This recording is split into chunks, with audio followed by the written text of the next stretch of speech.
যদি কখনো শুনো কেউ আমার নামে বদনাম করছে, তবে জেনে নিও নিঃস্বার্থভাবে কখনো আমি তার কোনো উপকার করেছিলাম। কথাটা শুনতে খারাপ লাগলেও এটাই বাস্তবতা। আসসালামু আলাইকুম, এমএন ব্লগ থেকে আমি নাসরিন রহমান বলছি। আশা করি আমার প্রিয় আপু এবং ভাইয়ারা সবাই অনেক অনেক ভালো আছেন। পৃথিবীটা কত সুন্দর, তাই না? সূর্য উদয় হচ্ছে।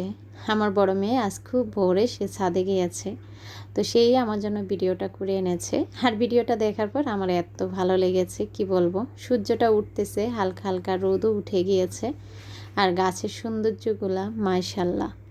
তো আজকে বাইরে গিয়েছিলাম মায়ের শাড়ি কাপড়গুলা পৌঁছে দেওয়ার জন্য।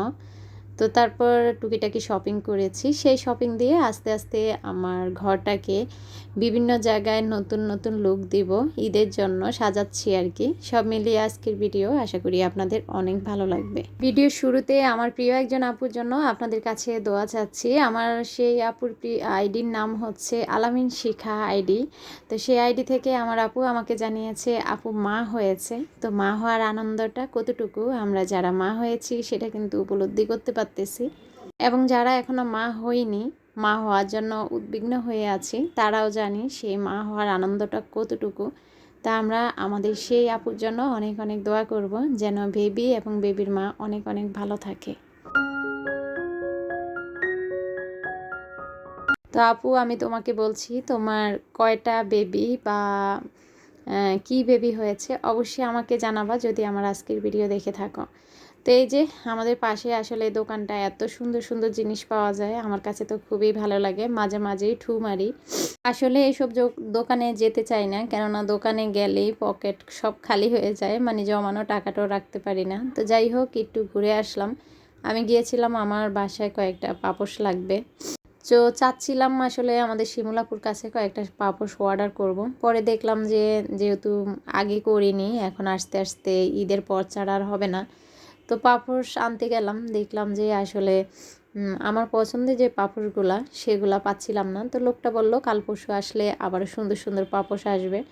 তো একটা পাপোশ নিয়ে আসলাম, আর এই সুন্দর ট্রেটা আমার খুবই ভালো লেগেছে, ডিজিটাল যে প্রিন্টগুলো আর কি।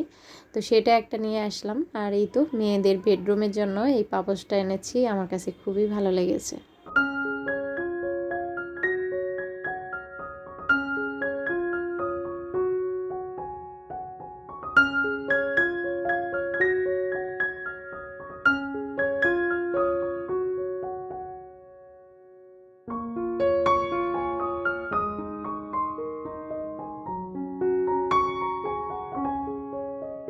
কোনো জিনিস আনার পর আমি সবসময় এক্সাইটেড থাকি সেটা দিয়ে কখন ঘর সাজাবো।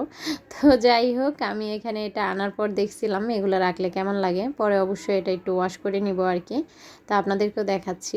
তো এই জিনিসটা খুবই সুন্দর হয়েছে, কেননা দেখা যায় যে আমার যে ট্রেগুলোতে রাখি আর কি, সেটাতে একটা খেজুরের বক্স, তারপর সবসময় একটা ফুল রাখার টব রাখি আর কি। তো সেটা আর দেখা যায় যে রাখি আমার এই তো ছোট্ট এই ক্যাপসিকামের সেটটা। তো তারপর দেখা যায় জগটা সবসময় বাইরে রাখতে হয় আর কি। তো আমি চাচ্ছিলাম এমন কিছু যেটাতে সবগুলো একসাথে রাখা যাবে। সবগুলা জিনিস একসাথে থাকলে মানে সুবিধা হয়, যখন আপনি পরিষ্কার করবেন টেবিলটা তখন একদিকে নিয়ে গেলেই কোনো ঝামেলা হয় না, বা খাওয়ার সময় এটা আমি একটা সাইডে রেখে তারপর খাবারের বাটিগুলো সার্ভ করতে পারি আর কি।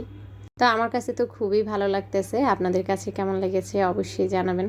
তো আমার তো একটা অভ্যাস, এক জায়গায় মানে বেশি দিন এক জায়গায় একটা জিনিস রাখি না, হয়তো কয়দিন ভালো লাগবে আবার পরে চেঞ্জও করব এই আর কি। তো এই তো আমার কিন্তু গুছানো শেষ, এখন চলে যাচ্ছি মেয়েদের বেডরুমে। আমি যখন বেডরুমে যাচ্ছিলাম আমার মেয়েরা শুয়ে গড়াগড়ি করছিল, তো বিছানাটা এলোমেলো। যাই হোক, তা আমি এই পাপোশটা এনেছি এখানে দেওয়ার জন্য। তো এখানে কিছুক্ষণ আগে মানে খাটের নিচটি ঝাড়ু দেওয়া হয়েছে আর কি। তো তার জন্য অনেক বালি, দেখেন আমার ঘরে দেখলে আপনারা বুঝবেন কি পরিমাণ ধুলাবালি আসে আর কি। তো এটা আমি বারান্দার সামনে দিয়েছিলাম, কিন্তু মানে দেখলাম এখানে কেমন লাগে, তো এটা আসলে মেয়েদের খাটের সামনে দিব আর কি। সবগুলা কাজ করে তারপর আমি চলে আসলাম রান্নার রুমে। কালকে আপনাদের ভাইয়াকে বলছি 4-5 পদ ডাল আনার জন্য, বাসার সব ডাল আমার শেষ হয়ে গিয়েছে। তো রমজানের সময় যে ডালগুলো আনা হয়েছে আর কি, আগে তো মশারির ডাল কিনাইনি, শুধু খেসারির ডালটা কিনা হয়েছে। তো দেখলাম সব ডালই শেষ হয়ে গিয়েছে। তো যে কৌটাগুলোতে আমি বিশেষ করে চানাচুর বিস্কিট রাখি সেই কৌটো নিয়েছি, আজকে ডাল ঢুকাবো। কেননা এখন তো চানাচুর বিস্কিট খাওয়া হয়নি, কয়দিন পর আবার খালি হয়ে গেলে তখন আবার বিস্কিট রাখবো আর কি। তো এখানে এনেছে মশারির ডাল চিকনটা, আর একটা আছে একটু মোটা, সেটা আমি খিচুড়িতে ইউজ করি। আর এনেছে মুগ ডাল, আর এনেছে ডাবলিটা আর কি, যেটা চটপটি খাই। তো যাই হোক, সবগুলা ডাল আমি সুন্দর করে বিভিন্ন পটে রেখে দিচ্ছি। আর যখন এই কাচের বয়মে আমি ডালগুলা রাখি আর কি, আমার এত ভালো লাগে কি বলবো। তো যখন আমি দোকানটাতে গিয়েছিলাম কাচের বয়ম কিনতে চেয়েছিলাম, তো বরাবরই এখন আমার কাচের বয়ম কিনতে খুবই ভালো লাগে।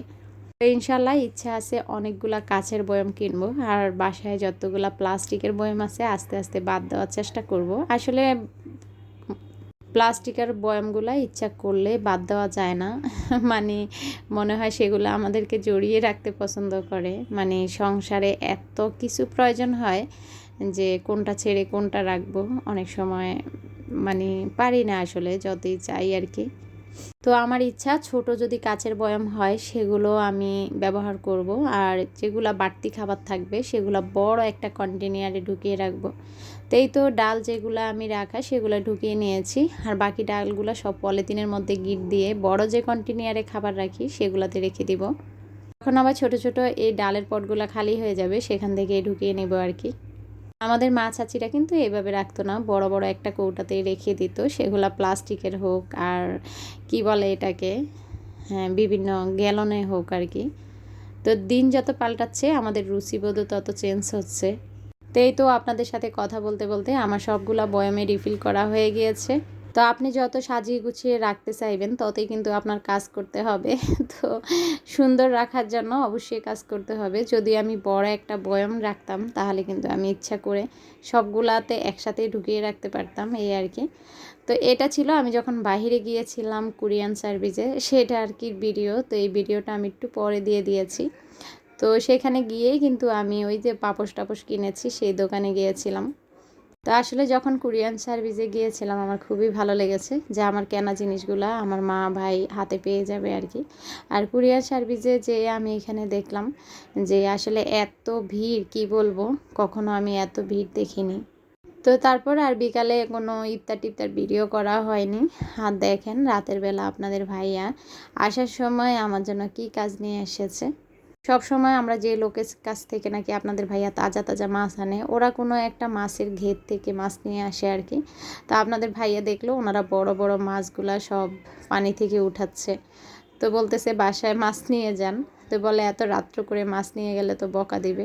তারপর আপনাদের ভাই একবার বলল যে আমি চেয়েছিলাম কাটিয়ে আনতে, পরে আমার নিয়াজ নিসার কথা মনে পড়ে মাছটা আর কাটাইনি।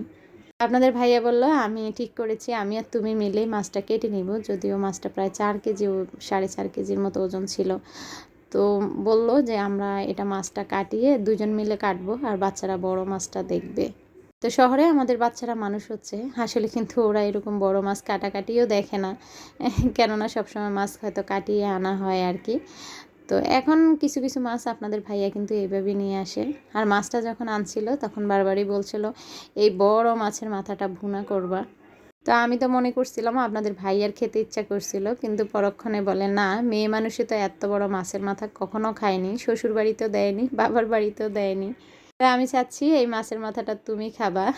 তো বারবারই বলছিল খালি ভুনা করতেই হবে। তারপর আর কি করা, মাছের মাথাটা আমি ভুনা করলাম। আর দেখেন কত শক্তি দিয়ে আমি কিন্তু একাই এই মাছটা কেটে ফেলেছি, আর মাশাল্লাহ টুকরাগুলা খুব সুন্দর সুন্দর করে দিতে পেরেছি আর কি। তো অনেকগুলো মাছ হয়েছে, আর মাছটা আমি রেডি করে তারপর 10টা বেজে গিয়েছে, তারপরে কিন্তু আসলে আমি নামাজ পড়ে তারাবির নামাজ পড়েছি আর কি। তো এই তো এই মাছটা কিন্তু আমি রান্না করেছিলাম যেদিন এনেছে পরের দিন। তো এই যে দেখেন বড় মাছের মাথাটা বড় একটা কড়াইতে রান্না করেছি। এই কড়াইগুলা কিন্তু একটু কালো হয়ে যায়, তো ইগনোর করবেন, হয়তো দেখতে ভালো লাগে না। তো এই কড়াইগুলো আমি চাচ্ছি সবই বাদ দিতে, তারপর মাঝে মাঝে আসলে দরকার হয়েই যায়। তো এই তো বড় মাছের মাথাটা রান্না করেছি। তারপর ইফতারের পরে আমরা সবাই মিলে সেই মাছের মাথাটা খেয়েছি আর কি, বাচ্চারা সবাই মিলে। তো মাশাল্লাহ মাছটা খুব তাজা ছিল, খেতেও খুব মজা ছিল। তো দেখেন মাছটা যখন আমি প্লেটে নিচ্ছিলাম মনে হয় যে নতুন বউ বা বরকে যেভাবে প্লেট সাজিয়ে দেয় ঠিক সেইভাবেই আর কি। তো একটু সাজাতে চেয়েছিলাম, কিন্তু আমার নিয়াজ ঘুমের জন্য এত তাড়া দিচ্ছিল, তো তার উপর আমি এই যে বেশি করে ভাত নিচ্ছি, ওই যে বললাম সবাই মিলে একসাথে খাবো। তো পরিবারের সবাই মিলে খাওয়ার মজাই আলাদা। তো দেখতে দেখতে কিন্তু রোজা চলে যাচ্ছে আর ঈদ চলে আসছে। আমার যে আপুরা বাড়িতে যাচ্ছেন ঈদ করার জন্য, সবার নিকট অনেক অনেক দোয়া রইল। আপনারাও আমার জন্য দোয়া করবেন। তো এখন আমরা মজা করে কাতল মাছের মাথা দিয়ে ভাত খাবো। তো এই ছিল আজকের ভিডিও। সবাই ভালো থাকবেন, সুস্থ থাকবেন। আল্লাহ আপনাদের সবাইকে যার যার মানে ভালোবাসার মানুষদের সাথে ঈদ করার তৌফিক দান করুক। সেই সাথে আমিও আপনাদের কাছ থেকে বিদায় নিচ্ছি। আল্লাহ হাফিজ, আসসালামু আলাইকুম।